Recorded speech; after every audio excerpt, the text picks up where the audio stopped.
Hello EFD squad and welcome back to Transfer Review, where we put silly season underneath the microscope. Today it's me, it's Critchley, and it's Juventus. And De Ligt is apparently nearly confirmed. Is anyone else bored of this? It needs to happen. Yeah, well, it might well happen before this video goes live, so we couldn't not include it because Mino Raiola has said the 19-year-old has agreed personal terms with the Juventus. All that's left, according to Sky in Italy, is the finalisation of the fee. Ajax are asking for 75 million euros, which is 67.3 million pounds, and he's set to sign a 12 million euro per season deal, which works out about 230,000 euros per week. Raiola said agreements have been made with Matthias, and it is up to Ajax how the club wants to deal with this. And it's a fantastic, oh god, there we go. Got it out in the end. Fantastic coup for the old lady who saw the player at first hand. He obviously scored the winner at the Allianz Stadium during that second leg quarter-final in Ajax's incredible run there. He's obviously a fantastic player. We've been over him so many times. Captained Ajax to a double, excelled in the Champions League too, 11 games, 2 goals, 2.9 tackles and interceptions, 89% tackle success rate. To put that in a bit of context, Laporte in the Premier League is about 75%, 68% aerial duel win rate, also 1.5 shots a game, always a danger in the opposite area. All headers, I imagine. 3 long balls. He can seemingly do it all. And it just sort of continues Juventus's fantastic summer of business, Chris. 1.5 shots per game is more than Diego Costa managed to average over the course of last season, just to give you some context. Yeah, it continues Juve's incredible start to the summer, and a very varied start to the summer. They've not really gone after one profile of player, have they? So they brought in Rabiot on a free. He was touted to go to a number of top clubs, so a real big coup for them there. Aaron Ramsey again on a free, and Buffon returns to the club, taking the number 77 shirt. Refused to take the number 1, didn't he? So good guy. And the captain's armband. Gentleman. A gentleman, but never a... No, a gentleman, but never a gentleman. No, Is that never. The saying? Possibly. Rough house. Anyway, they join Merih Demiral and Luca Pellegrini for a combined 40 million euros. Demiral's quite an interesting one. So 21 years old, 6'3", so marginally bigger than myself. 18 million euros he's joined from Turkish club Alanyaspor. And he spent the second half of last season on loan at Sassuolo, which is no doubt where he came on Juve's radar, let's say. 14 games, 2 goals, 3.1 tackles and interceptions with an 89% tackle success rate, 74% aerial duel win rate, which is pretty significant. I think Van Dijk's around the 80% mark, so keeping good company there. Yeah, 54 passes a game.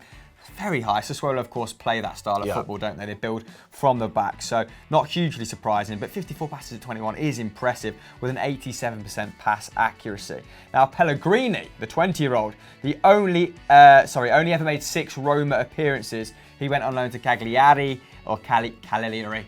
It's a soft G, it becomes a Y, I can never get it. In January, he played 12 Serie A games, he got 1 assist, 4.4 tackles, interceptions, 1.1 dribbles and 1 key pass. So they've got 2 really interesting youngsters there, whose numbers will no doubt spike if they get significant game time. Of course, Spinazzola going the other way, they'll probably let go of Caceres. Yeah, it's a big first couple of months for Rugani as well, with these 2 centre-backs coming in as well. But of course, the new manager, a massive fan of him. Having worked with him. Yeah, so he might get more game time. And Barzagli's obviously retired, hasn't he? So clear that Juve are trying to overturn the squad. They're going about it in a very sensible fashion, it would seem. But Juve fans, do you think Maurizio Sarri is going to give these youngsters meaningful minutes, or is he going to stick with the young guns? Let us know in the comments below. Let's move on to our next transfer. Before we move on to our next section, then, if you're not a member of the EFD squad, then click the subscribe button up there and the tiny bell to make sure you get notifications every time we upload a video. Talking of tiny bells, Doogie. Our next transfer concerns Lucas Vazquez, whose 8-year career at the Bernabeu seems to be coming to an end, with Marca claiming that Zidane is willing to let him leave after spending over 300 million euros this summer. So he's 28 now, he's made 183 appearances for Real, since returning from that year-long spell on loan at Espanyol during the 2014-15 season, where he scored 3 and assisted 6 in 34 La Liga games, but he's never really established himself as a regular starter. He's never made more than 16 league starts or played over 1,680 minutes in any of those 4 seasons since. And now with the arrivals of Eden Hazard and Rodrigo for a combined 145 million euros, and obviously they've still got Vinicius Jr. and Marco Asensio, it seems that Lucas Vazquez is going to be 5th or 6th choice, especially when you consider Bale in that as well. Now, Marca claim that Arsenal and Inter Milan are both heavily interested in signing him, whilst AS report that Bayern Munich and PSG are also sniffing around this player. But for me, Chris, I can't really see a club of maybe Inter Milan in that, but you can't really see the other 3 going for him. Yeah, Inter Milan pretty much our go-to club, aren't they? When we're talking about big teams that are willing to part ways with a significant amount of cash and not really progress their club or identify the right sort of target. And I think that'd be the case here yet again. I can't see him making any meaningful impact at the clubs you've just referenced. They should all be going after far superior players. He is a tier 2 player. He's a fine squad player. There's a certain merit to that. But you can't get away with just being a hard-working forward. Especially for a club like Arsenal, if you've got such a limited transfer budget, don't spend, over 2/3 of it on Lucas Vazquez. Makes no sense. Yeah, on someone that's had a pretty poor season, a pretty poor goal return for someone that's playing in a dominant side, a side who's producing the most shots in La Liga, and he only ended up with 1 goal, 3 assists. Bleak. Pretty poor. He is Real Madrid's Jesse Lingard, isn't he? Which again, both fine players, but are they going to spearhead them to, Arsenal to Champions League places? Bayern, is he going to take them, to reach the same heights as former wide men? Perhaps not. No. Well, definitely not. But apparently Real Madrid are willing to part ways with him for 30 million euros, which does feel reasonable. 28, I think a side, like a Betis, an Espanyol, a Valencia, someone competing for Champions League, Europa League football, could probably use him in that regard. So a goal contribution every 375 minutes last campaign, and his numbers per 90 came down as well. 1.4 shots, so less than De Ligt. 1.8 key passes, down from 2.7, which is pretty impressive, in 17-18, and 2 dribbles. So, not too bad, but that's not necessarily led to chance creation when he's been down that flank. His expected goals has dropped year on year as well for the last 3 seasons, from 0.35 to 0.27 to 0.17 last term. And I hear what you're saying, not always been a prolific goal scorer, more of a creator, Chris. Well, actually, if you combine his expected goals and assists, the outlook is pretty bleak as well. So it's dropped from 0.83 years ago, which is again very good, to 0.45. So no real pretty respectable, progression. but yeah, getting worse. Yeah, he's getting worse, if anything. Arsenal strapped for cash, like you've said, so can't really see them spending the lion's share of their money on him. Inter Milan, Candreva is 32. So maybe they're shopping around for a wide man. He only contributed to 1 league goal as well in 18-19. Perisic is 30, and it looks like he's going to stay at the club now after they kind of fended off bids for him last year, and subsequently he's invited no new ones. So where's Lucas Vazquez going to end up in your opinion, guys? Let us know in the comments below. George behind the camera, not looking at this, he's looking at his phone, hopes it's not Arsenal. Our final segment then before we move on to presenter picks, where we both bring one interesting transfer to the table, and it is Liverpool eyeing up a potential double deal. And the first one of these, very cloak and dagger. Yeah, very secretive. Clandestine. Agreement, intrigue, disagreement. Enigmatic. Good synonyms from us. Anyway, let's move on. So after a quiet window so far, the Lille president, Gerard Lopez, has outed Liverpool's moves behind the scenes. So he's actually told RMC Sport that there has indeed been contact with Nicola Pepe's agent.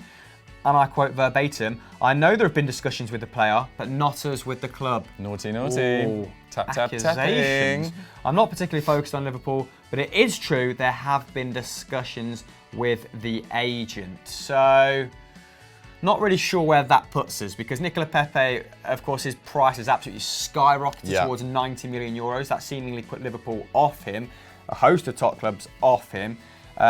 He, of course, went away to the African Cup of Nations, was apparently going to decide his future when they got back. Obviously, that's not happened yet. So, it's all very up in the air. I think he should go to Bayern Munich, but there we go. Ooh. Let's move on. So the 24-year-old has been linked with a move to the Reds for absolutely months and would be a fantastic addition. We're obviously big fans of him here. He's had 2 brilliant seasons. Last year went proper supernova. 35 league goals and 15 assists over the last 2 years. Bloody impressive. 18-19, 3.2 shots per 90, 1.9 key passes, 2.7 dribbles, just an attacking powerhouse. 55% completion rate with his dribbles too, which is way above league average. 0.9 expected goals and assists per 90. Absolute flames. I think that's better than all of the Liverpool front three. I think Sadio Mane was around 0.7. I think Salah was even less than that. Yeah, I think you're right. Yeah. 0.64 if memory serves me correctly. Could easily be wrong. Numbers, anyway. Right, Liverpool do need attacking reinforcements, don't they?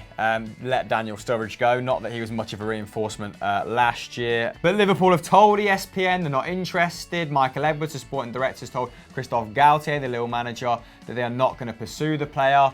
However, they have stepped up their interest in one other player in La Liga, and I really like this move. Yeah, 100%. It's much more feasible potentially. Another area sort of cause for concern for Klopp is the lack of cover at left back, with Andy Robertson obviously doing a fantastic job there last year, but without him there's just sort of James Milner going there. It's a bit loose. So they're looking to sign Junior Firpo. They've apparently reignited their interest, according to Mundo Deporte, having initially been put off by his €50 million release clause. But Los Beticos obviously want that release clause paid in full, but Liverpool are supposedly willing to put Divock Origi into the deal, which would mean it'd be €30 million plus the Belgian striker, which I think is a fantastic deal for Real Betis. I'd probably go for that. And the 22-year-old, from Liverpool's point of view, would appear to be very much worth it. 24 La Liga games in 18-19 would be hard, but he suffered 2 quite serious injuries, but an ever-present when available. 3 goals, 4 assists, played along that left flank. 2.9 tackles and interceptions, 75% tackle success rate, pretty solid defender, 0.9 shots, 1.4 dribbles, 0.9 key passes, 0.3 expected goals and assists per 90, which is actually higher than Robertson's 0.2. So a solid defender, really great athlete, really good going forward. I think this would be a fantastic addition for Liverpool even, nearly swallowed Liverpool. Also played a key role in Spain's under-21 Euros triumph, 3.3 tackles and interceptions per 90, 1 shot, 1.3 key passes per 90. So it seems like in and amongst his age group, he's one of the most promising players in Europe. And Man City have obviously brought in Rodri and Angelino, and they're still being linked with João Cancelo. And for me, Liverpool can't afford to sleep this window. They need to strengthen while they're at the top, because if they're going to overturn that 1-point deficit to Man City last year, they're going to need an unbelievable campaign and a few additions in the forward line and at left back, and maybe just sort of full-back depth in general can't go amiss. So Liverpool fans, which deal do you think is more likely to happen, and are you excited by the prospect of Junior Firpo joining your club? Let us know in the comments down below. I'm going to kick off presenter picks then with Joaquin Correa of Lazio fame. Now, Italian newspaper Il Tempo. Is that a newspaper, or am I just quoting an enthusiastic, vlogger? Probably should have done my research, but that was the catalyst for basically picking him, because I saw that Atletico Madrid had bid in the region of 40 to 60 million pounds for Correa back in early June, and haven't really heard much since then. So just to give you a bit of background on Correa, he was at Sampdoria, and then he went to Sevilla, and then he fell out of favour at Sevilla despite a pretty decent return when you consider starts to goal involvements. But I'm led to believe when the interim manager took charge before Machine came to prominence, wasn't a massive fan, benched him, and then he became sporting director, and he told Machine, you're going to have to sell players like Correa in order to bring in the personnel you want. And I think they got 16 million euros for him, and that was possibly rising to 20, depending on performances and appearances. I'm guessing, he made over 30 appearances in the league for Lazio last term, so it's probably risen to 20 by now. But that only represented a 3.5 million euro profit on what they paid Sampdoria for him. So this was a player who came to the club, showed a lot of promise, and then they sold him for about bang on market value, which is increasingly rare now, isn't it? But 11 goal involvements in just 18 starts. Expected goals actually had him closer to 15 goal involvements, which of course is a huge return in 18 starts. He did make a lot of appearances from the bench, and I think that's because basically, Simone Inzaghi was rotating his forwards with Ciro Immobile, other personnel at the club, but he kind of plays number 10 / an out-and-out forward. I think it was an even split. It was 9 starts at number 10, 9 starts as a forward. And watching through some of his highlights this morning, a really tidy little player, likes nice interchanges at close quarters. Him and Immobile seem to have a good relationship. He's actually pretty pacey for a decent sized guy. He's got the physique of a sort of an elite athlete, as in there doesn't appear to ostensibly be anything wrong with him. I think he's only missed 15 games as well in sort of the last 4 years. So fitness-wise, fine. A regular. This season did represent significant progress for him. His dribbles increased. I think he's ranked 9th in Serie A for dribbles completed. Here's a little fact for you. 4 of the top dribblers in Serie A, Argentinian. Really? There we go, a little nugget. Nippy little buggers, aren't they? Rodrigo de Paul absolutely killing it, but I've spoken about him on many occasions. Change the before. record, Christopher. 1.7 key passes, which puts him outside the top 30, but his key passes have gone from 0.5 to 1.7 in about 3 or 4 years. Okay. So we could actually see more progress on that front as well, which is pretty exciting, because if you've got a forward who is creating over 2 chances, who's completing over 2 dribbles and is having over 2 shots, who can play anywhere along the forward line, that gives you a lot of versatility. He is, basically gives you options. And all his numbers have gone up this term, and he performed really well in the Champions League for Sevilla last term. We saw his numbers spiking in the Champions League, which is always a good indication for a young player. He's 24, like I said. For there being further room for improvement. So increased his dribbles, I'm not sure if I said this, his key passes, his passes per game, his pass completion. And I just think if he can have another year like that, we're going to see another Felipe Anderson situation where a Premier League club comes in for him. We'll probably have to pay more so, because Felipe Anderson was kind of playing as an auxiliary left-back, left winger, wasn't it? This is a guy who can affect the game in the final third. So either coming now for him, like Atletico Madrid tried to do, for 40 to 50 million euros, which I think would be a pretty sound investment, or another year like last year, you're looking at between 60 and 70. I'd say. 100%. I mean, in the small amount that I've seen of him, he seems like a player that loves the big stage as well. I think he scored twice in the Coppa Italia final when they won, I think. Definitely a player to watch out for. I've slightly cheated. It's not a potential deal. I actually wanted to talk about a done deal, and that's Theo Hernandez, who's joined AC Milan for 20 million euros from Real Madrid. It's been a fantastic summer for the Hernandez family. I mean, both of them got big moves to Bayern and AC Milan, so Mama Hernandez must be absolutely delighted. She's due a new Burberry bag or something. They've got a great story as well, haven't they? Yeah, they do. Came through Atletico Madrid together, obviously, through the ranks there. Then Theo left to join Real Madrid, I think it was in July 2016 or 2016, for 30 million, signing a 6-year deal. Played 1 year at Madrid, only got about 13 appearances, and then went on loan to Real Sociedad last year and played really well. He's a really solid defender. He's a left back, 4.4 tackles and interceptions, a couple of dribbles a game, not quite a key pass, I think it was 0.9 key passes, but a really solid defender, good in the air as well. His passing can sometimes lead him slightly astray, but he's only young. I think that will come with time. And Real Madrid need to recoup a lot of money. They've, as we said earlier, spent over 300 million euros. They've recouped about 115 through selling Kovacic and Marcus Llorente and Raul de Tomas, and now Theo Hernandez. So they've done well. And then AC Milan, it's kind of a weird deal for them because they're actually kind of stocked with left backs. Ricardo Rodriguez played most of the year there, and then Diego Laxalt can also play at left back as well. They want to get rid of Rodriguez, don't they? Oh, do they? Yeah. Oh, I didn't know that. I've heard. Ricky Rodriguez. Apparently he's too slow. Really? Well, that does make sense for this deal anyway. And it just improves AC Milan's contingent of young players. You know, under 23s, they've got Donnarumma, Calabria, Catrone, Andre Silva, obviously he's been on loan at Sevilla, Paqueta, and now Theo Hernandez. So options are looking good for Marco Giampaolo ahead of next year. Although every time I put out a Continental Clubs tweet, everyone comes back with please talk about AC Milan and how we're going to be relegated. It actually tends to be Menez. So I'm not really sure what's happening from AC Milan fans' perspective. From the outside, it looks pretty rosy. So let me know in the comments down below what's going on, AC Milan fans, and watch out for Joaquin Correa in the future, because it seems like he's got a big one. Shall we? Good luck to him. Big future, other departments as well, possibly. And talking of big ones, Stat Wars, the final of the league, the playoff final, Yes. which I devised because I can only finish second apparently, went up at the weekend, so go and check that out. And we've got a massive relegation clash happening very soon between John Babb and... Yes. Was that a reveal? Should we have said that? It was a bit of a reveal. But if you've made it to the end of transfer review, yeah, you deserve it. That's a little nugget. Don't go ruin it on Reddit. But yeah, I think it's Jackson versus Joe tomorrow, and then Bab. And I'm delighted that one of them's going out. Awful to nail so down. difficult to organise. Awful. But thank you very much for watching. Don't forget to subscribe as well, and we'll see you next time. Bye.